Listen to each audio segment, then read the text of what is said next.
week's outstanding guest, Sweet Daddy Siki. Thank you so much for checking out your Sportsline Podcast here on CHCH. I'm Bubba O'Neil. As we do, we shine the spotlight on teams, athletes, officials, and executives who've made or continue to make their mark in Southern Ontario. And folks, this broadcaster is a beauty. In the sports media biz, sometimes life takes a turn and you have to pivot. Well, this native of Verdun, France has done just that and done it at a very high level. From the time I met him in 2001, Jim Lang had an energy about him that was extremely contagious. His expertise in the business has led him to leading a radio crew at Sportsnet, anchoring at the desk, and being a co-host on the Fan 590's morning show. Currently, he's the morning man at 105 The Region in Toronto, and he's also the author of My Day with the Cup. My man, now this has been way too long. Certainly been looking forward to this moment. Jim Lang, thank you for joining us here on the Sportsline Podcast. It's been far too long, partner. Bubba, it's an absolute pleasure. You're the legend of all legends, the king of Burlington. I'm honored that I'm on. Well, this is great. You know, I think that a lot of people might not remember this, but I'm going to stir your memory back just to get you a little bit more familiar with our audiences. Now, the fact that, you know, long before I think I even met you at Sportsnet, you were one of the anchors, or at least the voices of the CHCH Game of the Week, with doing a lot of McMaster games. Am I not correct there? That is absolutely correct. So there was the producers at the time. They needed some extra voices because Mike Hogan was doing some double duty and was not available for all the games. So I would backfill when he would have Argo responsibilities and CFL responsibilities. That was my first real foray into sports television, was doing the Game of the Week on CHTV, and it was invaluable experience. It's one of my favorite experiences, calling OUA football games at OUA hockey, and it's sports the way it was meant to be. That's what I will always cherish CH for what they did, and it was such a great experience. I look back at that time fondly, and it's funny to see, you know, like Jesse Lumsden, who was such a star at MAC when I was calling games, and then CFL, and then he became an Olympic bobsled star. So it's great to see how a lot of the athletes and coaches, and Greg Marshall and that, are either have done something else in their lives or were still involved in sports and football. It is such a true story there, Jim, and the fact that all of us kind of move on and do different things. And from those days, you get familiar with the Southern Ontario area, and you got onto Sportsnet TV, like doing the anchoring. You did a segment. You did a lot of NFL stuff as well, too. But can you give our listeners and viewers as well, too, a perspective? I watch Sportsnet now, and it's all polished and fancy and perfect, and everything just kind of goes right. In the days that we were at Sportsnet, it was very comical, was it not? Well, stuff went wrong all the time, and you're showing Mike Toth and Jamie Campbell. Mike Toth is a genius play-by-play sports announcer, though a lot of people don't realize how good he was. And what would happen sometimes, we have a teleprompter, and that's where you have your script and the teleprompter. Well, the teleprompter would go out at least once a night, so you would be in your on-cam reading something, but you had to remember it by rote. You had to be able to ad-lib while they're counting it down, because we're going to a Jays game or we're going to live coverage of this or that. And so it was it was basically, we were like a bunch of high school kids with a substitute teachers, my best way I described it, that were the other TV networks, and CBC and TSN had very strict, it's almost like private school and Harry Potter and all that. We were just like, hey, the substitute teacher's down the hallway, let's go wild, let's do stuff. And so we were able to do a lot of different things. And that's probably the reason why I write books at this point in my life, Bubba, is they basically came up to me, the Sportsnet website, and said, hey, we need someone to write about the CFL. No one has any CFL background. Like, you've done OUA football, did the voice of the Argos, and like, we have to have Canadian content on our website. It can't all be wire service. So I thought, well, what do you want me to do? And they said, can you write like weekly power rankings? And I thought, I think I can do that. And that was in 2003, basically this time, 2003, when they approached me, Bubba. And that's the start of writing. And then I wrote a little more. Then I would write an article. Then I'd write a blog. And then And then when I was on the Leafs beat, I would do more hockey stuff and getting to know everyone involved in the NHL, coaches and players and staff. And so over time, I just started writing like longer form pieces. They had a Sportsnet magazine. I wrote an ebook. And then I got tabbed to write Ty Domi's book to work with him. And that was just the start of it. And it's just kept going since then. It really is amazing how things go from one stage of your career to the next. And, and when I do look back at that Sportsnet days, I mean, yeah, you're right. We were always number 2 to sports, for reasons why. But we were never afraid to try different things with different people.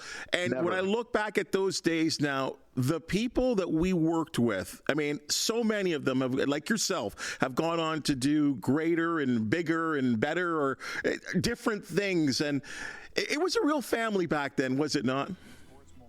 It really was, Bubba. And I'll tell you something. What you learn when you're broadcasting in that kind of level is you've got a blueprint or a framework, but you don't have everything written down, if that makes sense. So we would be left to our own talents and our own devices to fill in the blanks.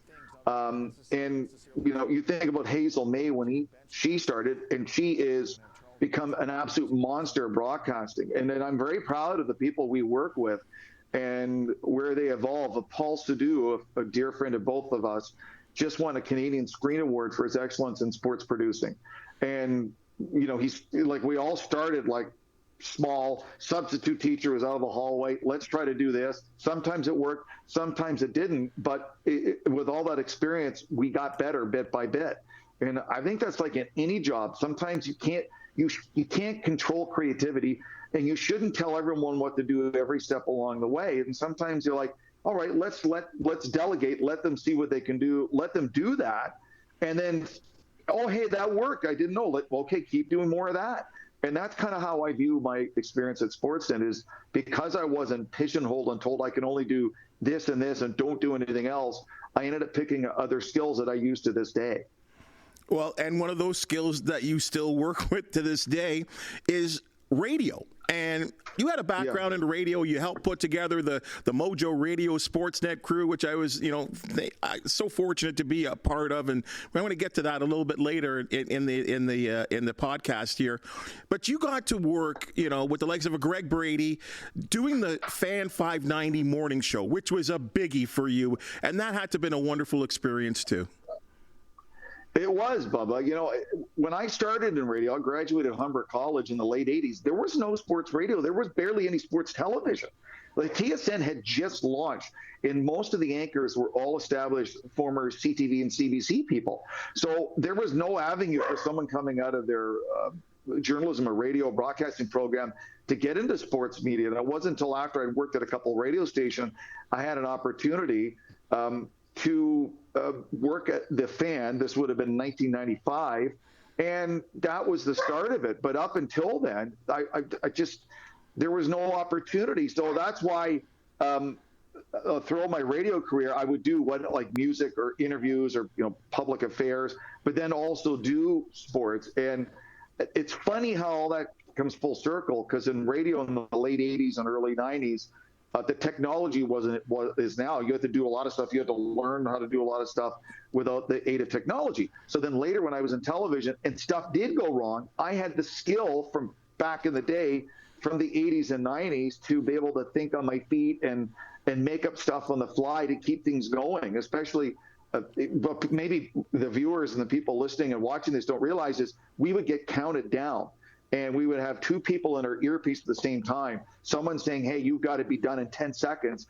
And then the other person's telling you at the same time, counting you down. So even if you didn't have the information in front of you, you had to be able to say it in a cohesive way so the viewer understood, and then be done at 10 seconds. So you could go to the next thing. And I thank all of that to my radio background. And because I had that skill, because we had to do a lot of stuff on all the different radio stations I worked at before I got to Sportsnet, without a lot of extra aids and extra support, that I could do it. And that's the the great thing about, I find, our business is eventually a lot of the different skills you learn along the way, you're going to use at some point in your career. Yeah, it really is a fine art. And you're right. Radio does help when you're certainly into a television situation. The ability to tap dance, the ability to ad lib. It's a special skill. And as you know and I know, not everyone can do it. And, you talk about the radio skills. Now here you are. You're like all good things come to an end at the Fan 590. And you kind of go into a regional radio situation. But I think the fun part for you must have been you were part of a startup, which must have been really exciting up in Markham. It really was, Bubba. It was a good time in my family's life. My kids were teenagers at the time, and I think they needed me home more. And so I could do the morning show and then be home by midday. And then so I like to cook. It relaxes me. So I would get home, make sure the kids are home, make sure they had dinner. And then, my wife is Monty. Say hi to Bubba. And then, she would get home for work. There's a hot meal on the table, and then get one of them to swimming, get one of them gymnastics. It gave me more family time. And that was actually perfect. It's actually funny how the things worked out. It couldn't have been better timing for our family's life that change happened, Bubba. And then when I started to get into more book writing, well, what happened? I would get home midday. The kids are at school, and I could write. Get a couple hours to write, and then go get them and take them to their next activity. And kids in late elementary school through high school have all these after school activities, as you know. So I would be like, okay, well, I'm taking there. Then they don't need me for an hour. Go back and do some more work. And then as they get older, they're on their laptops. They're in the room. They don't want Dad hanging out with them. Like, Dad, if I need you, I'll call you. Go. I'm listening to Taylor Swift right now, and I'm FaceTiming with my friend Susie. So why don't you go back to the office and write some more hockey books? And that's how it is. And actually, it's been a great experience because I realized, through the last few years, Bubba, how important like what you do at CH and what we do, and the need for local radio and local television, I believe in Canada is more important now than ever before. The people want to know what's going on in Burlington and Hamilton and Stony Creek.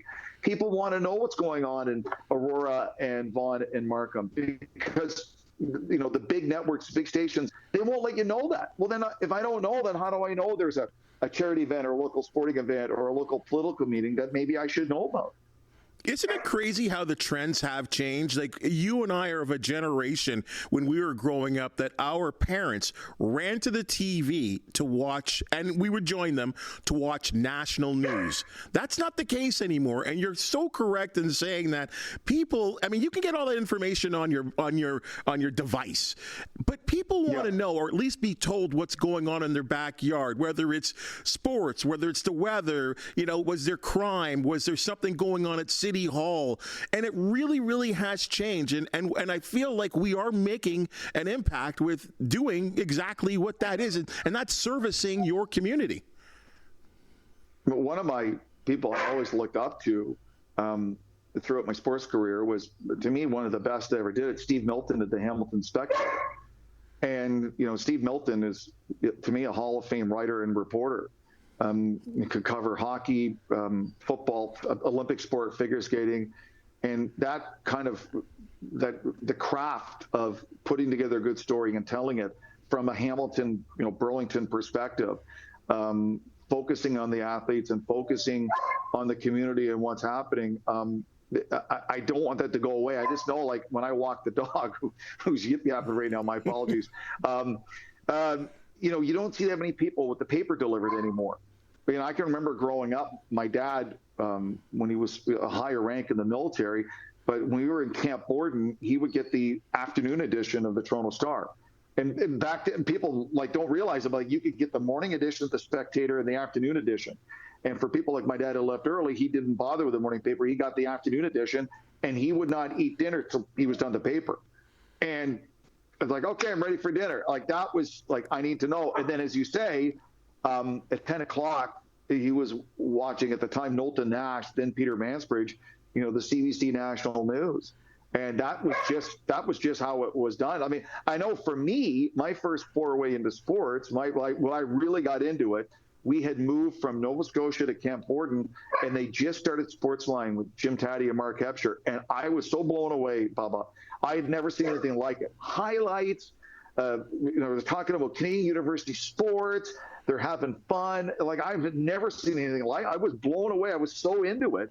And I know so many people in sports media. I mean, I hope it's talked about more, but everyone owes Jim Taddy, Mark Hebscher, and Sportsline, and everybody else involved a huge debt of gratitude. Like, they inspired us. In some ways, they mentored us, but they laid the foundation, as far as I'm concerned. It's absolutely the truth. People forget that little half an hour show on Global for a good portion of years was blowing away TSN in its early days. It had all the resources and all the money to become a national sports network. Yet that little engine out of global TV in Toronto was really, really something special. They were I think something I would say that really set the standard for so many of us, as you certainly speak about different people in our industry that have gone on to do wonderful things. So, Jim, here's the crazy thing. Now, you start to write, and you talked about what made you write and how you became more proficient at doing it. Well, 8 books later, I think, but you found a common theme, and that's hockey in this country. It seems to resonate with people, does it not? Oh, it does. It does. It moves the needle in Canadian publishing. It's a business. And so they're always thinking, well, they're trying to sell as many books as possible because they have to make money too. And people want to hear stories. And I have to admit, Bubba, while writing these books, I've learned a lot about myself, both personally and professionally. And, I remember years ago, I was covering the 2006 Stanley Cup final, and Rod Brindamore, then with the Carolina Hurricanes as a player. We were between game 1 and game 2 and asking questions. He was kind of firm but polite. He said, you don't know what you don't know. And what I have found in writing these books is there are so many stories and so much information about players that we never know about. But when you write these books, they'll let their guard down and they'll tell you the stories. They'll say, this is what really happened. And I am so grateful for that, Bubba. And I cherish it. And I take it very seriously when you're asked to help put their story together. And you really get to know not just as a hockey player, but we forget they're human beings. They're people. They've got a mom and dad, and they've got parents, and they've got a family and brothers and sisters and friends, and they have good days and bad days. And their mental health sometimes is a problem, and their physical health, and they're not robots, and they just have an amazing skill at hockey. But when you talk to them as human beings and about, problems with maybe, worried about their mom being sick or, worried about a child and stuff, that's real stuff. And that's where you get to know the real person that we don't really see when we watch it on TV. I think of, exactly what your current book, My Day with the Cup. And it's actually, okay, we talk about Burlington connections, Phil Pritchard, the keeper of the cup, and you have found an ability to talk about what is so special about the cup. I mean, one of the hardest trophies in sports to win, but when you win it, you get to celebrate, and that's where your book takes off. Right, Bubba. So what happened was up until the early 90s, it was very informal.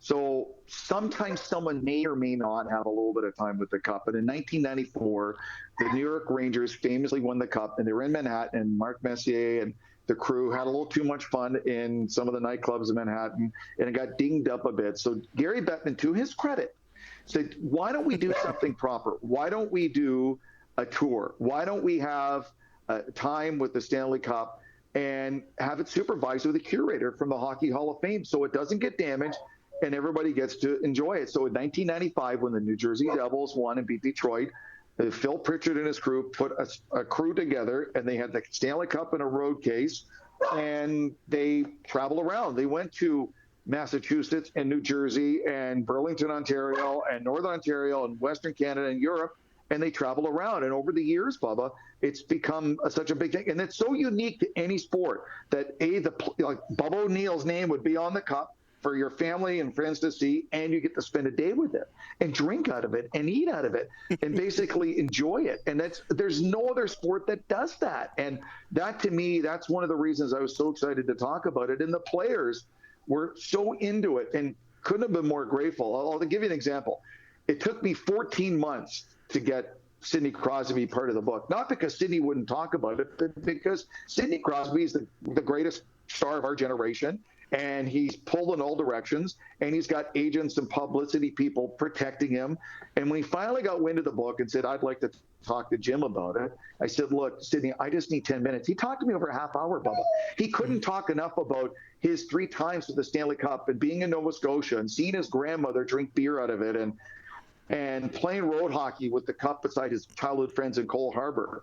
And it means so much to them. And a lot of the players say that when it's the dead of summer and they're physically and mentally tired and they don't want to go to the gym and they don't want to skate, they start thinking, but if I win the Stanley Cup, I get to spend a day with it. And that really drives them. And it's not the money, and it's not the fame, and it's not posters and billboards. It's, I'd like to spend a day with the Stanley Cup. And Sidney was very honest. Like, that drives him to this day at his age with everything he's accomplished. He was like, Jim, I want to win another Stanley Cup and spend another day with it. And that's why he puts so much into the off season to get ready for the next season on the hopes that they'll have a deep playoff run and win the Cup again. You know, I don't want to give away the book because there's so many wonderful stories, but we got a guy by the name of Brendan Shanahan and the Shana Plan, and I know you're a Maple Leaf fan, true and true. He hasn't brought one to Toronto, but he's actually lifted that trophy with the Detroit Red Wings, and I know there's a real neat story there. Yeah, the first time he had it, he was in the Etobicoke, in the Mimico area of Etobicoke, the south end of Etobicoke. Come on, you say hi to Bubba. He's such a nice man. He's one of Daddy's friends. There you go. You say hi to everyone at CHTV. Oh, hi. So Brendan Shanahan, he had the morning with the Cup. They arrived, and he had a little bit of downtime. So he goes, I'm going to go to Apache Burger, which is a famous burger, onion rings, and fries. Oh, the onion rings. Yeah, in the west end of Toronto. And so it's not far from his house. So he thought, I'm going to go get an onion. They call it the double, half onion rings, half fries, and a cheeseburger. And then that night is going to be a big party at the nightclub and all that. Well, he's driving there, and doesn't he drive by the gravesite where his father's buried? His dad died when he was younger. And he stopped the car and pulled over by the gravesite and kind of looked over. And he had the cup with him because he was going to bring the cup to Apache Burger. And he thought about it, and there was no one else there. So he took the Stanley Cup to his father's gravesite and had a quiet moment with him. And, he had to stop when he was talking about it because it meant so much. And that's one thing that the keepers talk about, Mike Bolt and Phil Pritchard, that it goes to gravesites. It'll go to the hospital room of a dying friend or relative.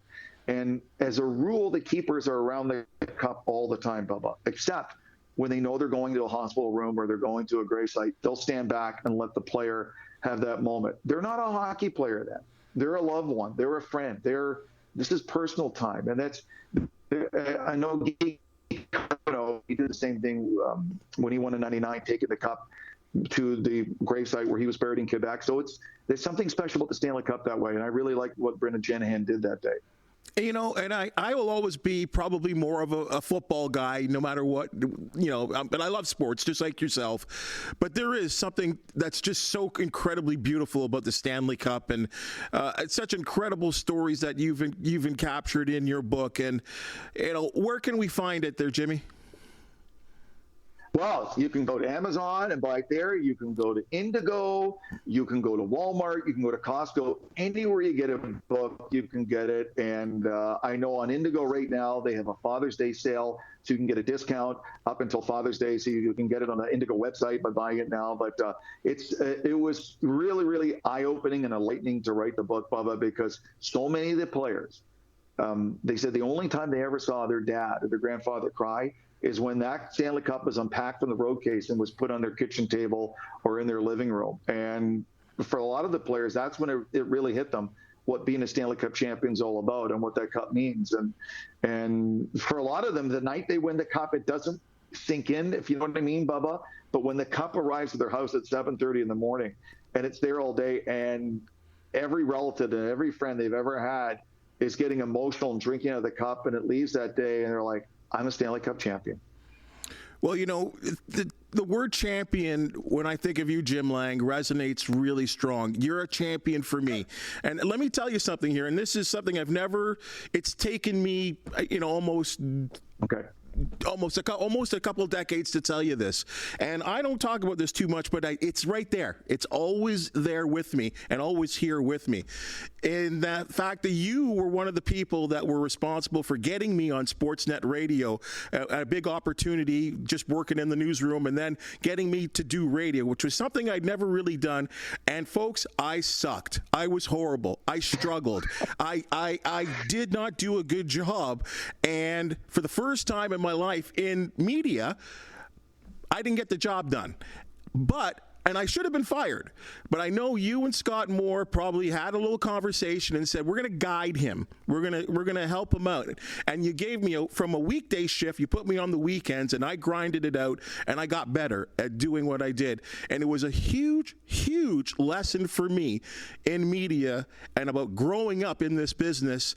But it would have never happened if you didn't give me the opportunity. So I'm going to say thank you, Jim, for that, because I wouldn't be where I am right now without that someone taking a chance on me and just, hey, TV, radio, you're disposable. You know that. I know that. Yeah. But you gave me a chance, and I'll always, always, always be grateful for you for that. Well, Bubba, that's very kind of you to say. I always knew you had the talent and the skill, and I was just trying to do what people did for me on the way up is pay it forward. And sometimes that step from I think I can do it to I know I can do it, you need a little nudge out of the nest. And that's what I was trying to do to you. And I know if anyone watching remembers brother Jake Edwards, and I was doing some work at Q in '92, and he kind of did the same thing for me to help me get from here to here. And he was a big part of it. And I always thought someday I'd like to do the same to someone else. And I was glad to do it with you, Bubba, because I never doubted your talent and your passion and your skill. And look what you're doing at CH. So it's not a surprise. I always knew you had it. And then, and I study a lot about coaches in different sports. And I think I understand why they coach. I understand why they're addicted to it, because they like the idea of helping others and seeing someone maximize their potential. Thanks, Coach. Appreciate it. Thank you for joining us here on the Sportsline Podcast, my man. Buy the book, everyone. It's a good one. Jimmy's Buy the book. I got 2 kids in university. Food's expensive. Sweet Daddy Siki, thanks for joining us, partner. Sweet Daddy Siki, I love Bubba. That's your Sportsline Podcast for the day. And as you've just seen and heard, we love talking sports with people just like Jim Lang. If you do know of an athlete, team, or event to promote the Sportsline Podcast, want to hear from you. Please hit the thumbs up, like, and subscribe button. And if you do have something to say, I want to hear it, please comment. For the wonderful people that make the Sportsline Podcast possible. Thank you so very much. And we'll see you tomorrow.